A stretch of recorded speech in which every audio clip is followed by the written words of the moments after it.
Well, Rich, the situation can probably be best described as a standoff at this stage. As you said, we've got large vessels waiting off the coast of Italy with migrants stranded on board as negotiations with the government do go back and forth. Now, there are said to be around 1,000 people just waiting on these ships, and the charities running them are trying to get permission to dock and to disembark those people. But as you said, only one vessel so far has been allowed to dock. Now, we know that people were allowed to get off. Only children, only people needing emergency medical assistance. It's thought 35 men that were on that ship are just being kept there. They've got nowhere to go at the minute. Now, these boats are said to be made up of people found out at sea by these charities. And as such, these are vulnerable people, and they're now said to be sleeping on the decks, sleeping in the open air. They're having to share food, having to share medical resources, which the charities say are just running out.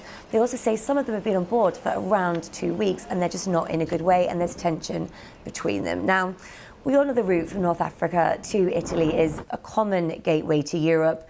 We also know Italy's new Prime Minister, Giorgia Meloni, kept the issue of migration at the centre of her rhetoric when campaigning.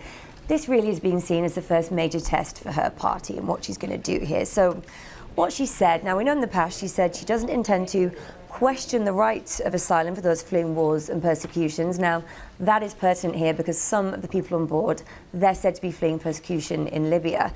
But she's also said recently responsibility for migrants on board ships like this lies with the country where the ship is registered.